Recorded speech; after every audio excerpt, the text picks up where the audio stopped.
Osman, I would request you to clear a few things, because there are many cynics/critics who are saying that for the first 5 days, nothing happened. Nobody moved and everyone kicked into action much too late, way after Diwali.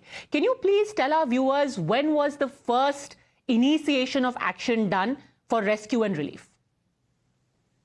Well, I can recall, Padmaja, that on the 12th evening itself when this happened, thereafter the first point of contact was the Principal Secretary to the Prime Minister himself, who took a call on this. The inputs were still coming in, and it was his decision, very correct decision at that time, to make an access to one of the most respected infrastructure organizations in India, that is the Ministry of Railways. And the Railway Board is known for a construction of bridges, for tunneling and things like that. So the first access was made to them, and they were given this task to go ahead and look at this disaster. But very soon, within the next 24, 36 hours, it became evident that this is not an ordinary disaster and that this is not within the capability of a single organization.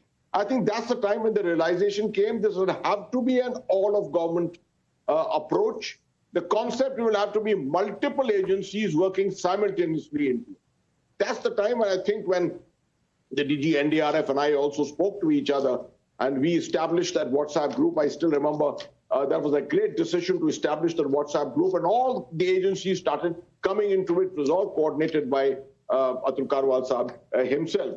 So this is a misnomer that in the initial part there was nothing happening. What was happening was there were agencies coming on board, carrying out reconnaissance, seeing their capability and harnessing their resources.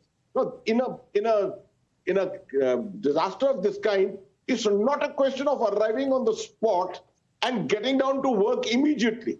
This is what a lot of people are thinking. When there's a 65-meter fall of a tunnel, collapse of a tunnel, you just don't land up there with a drilling machine and start drilling holes through it.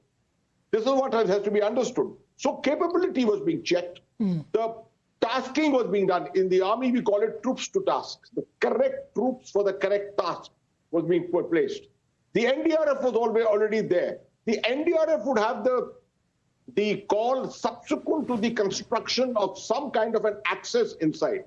They had started rehearsing.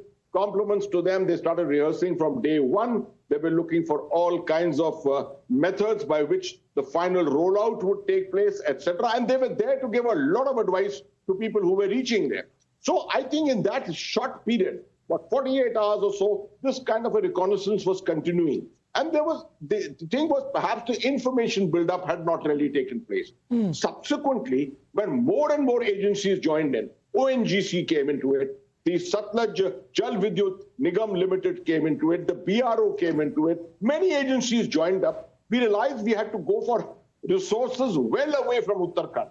And that's when the call was taken to bring it from Odisha, from Gujarat, from Indore. The Indian Air Force came on board. All this was being coordinated by the PMO.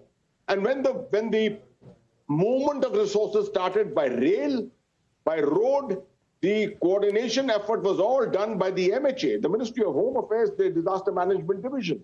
I know that there were officers awake at night at 3 o'clock talking to deputy commissioners and superintendents of police to tell them to give a green corridor to all the resources which were moving in this direction. That is around the time when the call was taken that it's important to also message the population, the public. The public must be transparently told what exactly is happening, otherwise panic starts setting in unnecessarily.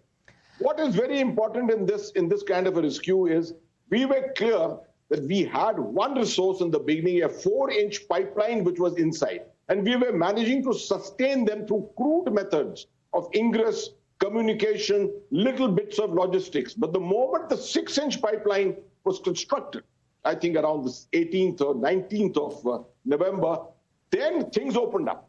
Our sustenance improved, communications improved, even to the extent of psychosocial counseling was carrying on, and we knew that these workers were now prepared for the long haul. So I think this was a build-up which was taking place over a period of time based upon troops to task, the right agency for the right task, and at the end of it, it all gelled together.